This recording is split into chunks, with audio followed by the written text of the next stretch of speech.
Ladies and gentlemen, President Trump just stepped in front of a room full of reporters, made one of his boldest statements yet about Abdul El-Sayed, and at first Democrats immediately treated it like it's just another Trump attack.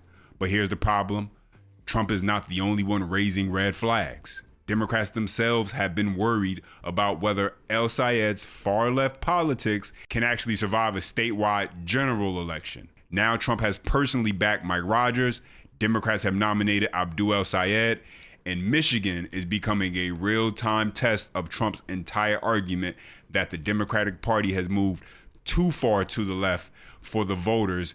It still needs to win. And once you see how Michigan voters are reacting, especially the voters Democrats cannot afford to lose, you'll understand why this race became a much bigger problem for them. And as always, if you are enjoying the content, go ahead and smash that like button. That's the best way to tell me. Subscribe to the channel for more videos and make sure you turn on all your notifications. That way you never miss when I release a new one.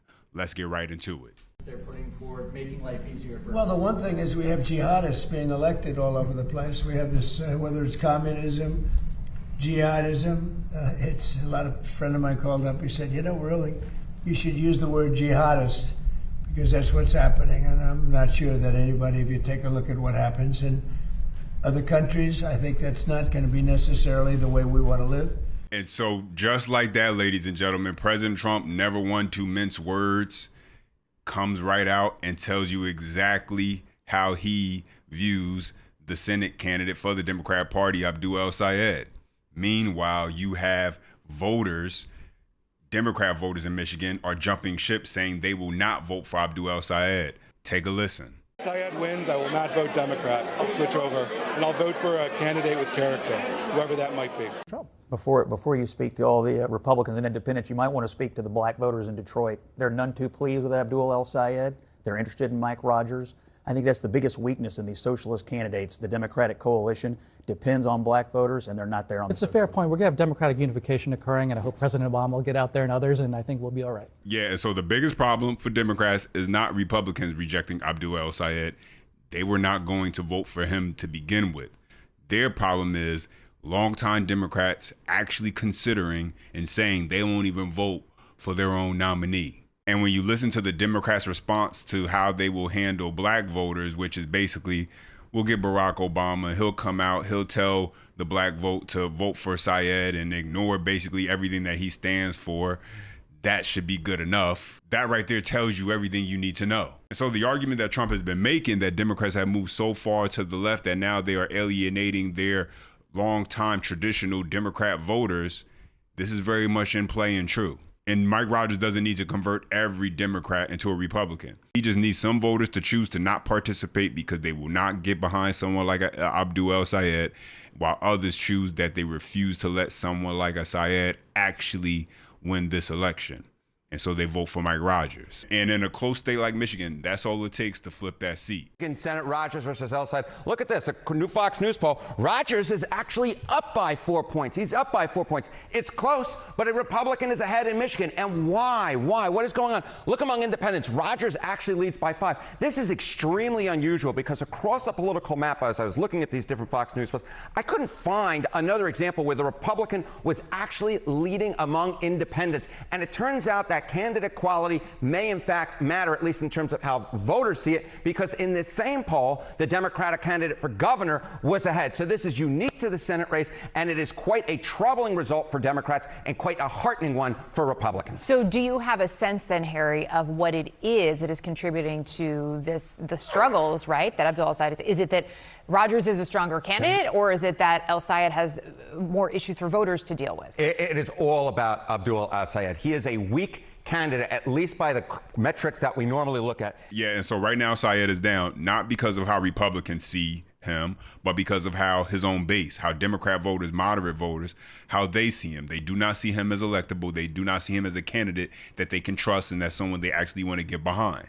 And a major factor in all of that has a lot to do with his radical associations, one being Hassan Piker, which is why you now have Democrats imploring Sayed to disassociate himself, remove himself from being around Hassan Piker in order to make himself not seem as radical and convince the moderate base that that's all in his past and no longer where he stands. And so take a listen to this. Michigan progressive Abdul Rahman al-Sayed is being urged to move toward the center. As a new Fox News poll shows, more than half of voters in Michigan are concerned that his positions are too extreme. And members of his own party warn his far-left alignment could hurt Democrats in a key Senate race. Here's Jackie with one of them. Would you call on Abdul al-Sayed today to moderate on any specific issues? Well, look, it certainly makes sense to get rid of this Hassan Piker affiliation. I'm calling on that. I've continued to call on that. Correspondent Mark Meredith here in Washington with the latest on all of this. Hi, Mark. Hey, John, good to see you. Democrats running this year face a tough question. How far left is too far? And what's the right balance to strike when you're trying to reach progressive voters? As you're talking about in Michigan, Abdul al-Sayed narrowly won his Senate primary, but now comes the tough part, winning in a swing state, even as critics label you as far left. Our latest survey of the state's registered voters finds Republican former Congressman Mike Rogers ahead of al-Sayed, but only by 4 points. That's just outside the margin of error. And as the New York Times writes, historically, candidates of the activist left have tended to fare much worse than other Democratic candidates. El-Sayed has not disavowed support from progressive activists like Hassan Piker, who once said America deserved 9/11. Piker later apologized, but El-Sayed, the candidate, insists this is not a major issue, even as Republicans say it's very much worth pointing out to voters.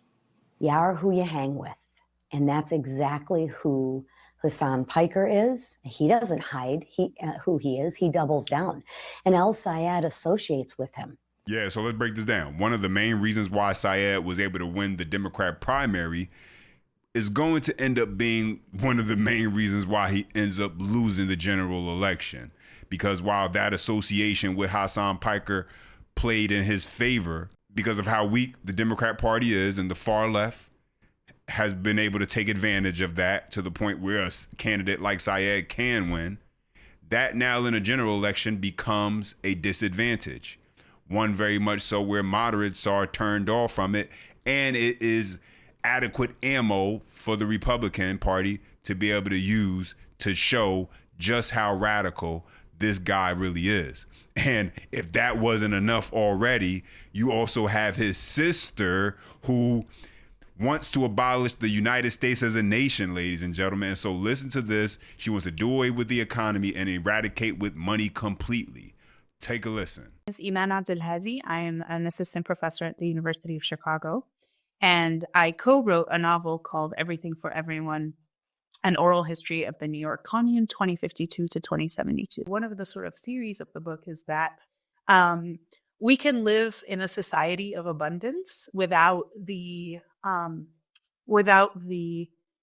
institutions that currently rule our lives, basically without the market and without capital, without profit. So we imagine a future society in which people collectivize their labor and collectivize the kind of wealth of humanity and manage it in small social units, communes, and without the nation state, right? So, and without money. So it's a society in which we all sort of contribute in various ways. Capitalism is at the root of pretty much all of our social ills and has some way that it plays a lot into all the oppressions that we face. So for me, I don't see issues of sexuality or race or gender as separate from issues of economic justice. Capitalism has done a really good job of dividing us and has done a really good job of objectifying our bodies. And this is the part where I want people to listen very closely to what these individuals are saying, because it doesn't matter if they call themselves a Democrat socialist, a communist, whatever. Listen to the ideology, ladies and gentlemen, because what you repeatedly hear from this far left movement is that America's existing institutions aren't simply in need of reform. They need to be torn down completely and then rebuilt in their ideological image. Policing, immigration enforcement, capitalism, institution after institution after institution that, mind you, they take advantage and are benefiting from, become something that has to fundamentally be transformed according to them. And here's the part that always gets lost. They'll tell you that it's for the working class, minorities, the poor, You know, they'll sing that song, right? But those are the very people who have the least ability to absorb when these failed experiments go wrong. And so let's get into this, because you have Abdul El-Sayed admitting that, yes, two things. Listen to this. That he wants to completely eliminate everyone's private health insurance. And so it's no longer options. No. One insurance ran by the government. And then, of course, the very working class individuals who he says he's here to help, yeah, they're going to have to pay some also into this socialist healthcare. And as I say many times, we're dealing with a government system that can't even get the dollars and the balance sheet right with the money they already take, whereas levels of fraud, money mismanagement, and you have Democrats who want to take more of your tax dollars because they just seem to do so well with spending the money they already have at their disposal. What Medicare for All does is it does away with the private insurance market, right? It now has one single payer. That's why we call it single payer, right? One insurance, and that is the government of the United States. It is going to require taxes. And the question of who pays those taxes is an important question. There's a philosophical debate about how much of those taxes we would ask working Americans to pay. And I fall on the argument that I think it's important that from the political economy perspective, that everybody pays a bit in, because when you look at conservative arguments for Social Security and Medicare, it almost always has to do with the fact that I paid into the system, ergo I take from the system. And I think that is a justification that's worth investing in here. And so not even being hidden is right there in plain sight. Not any talk about taxing the rich. It's no middle class. You'll get taxed for this too. You'll have to pay for this also. And here's the thing. We constantly hear Democrats talk about Medicare for all, and please believe them when they say it will be for all. It will not matter if it's up to them. What your citizen status is going to be for everyone. And yeah, you, the working class, middle class workers, will pay for individuals who are not even citizens of this country to have health care covered. But now I want to hear from you.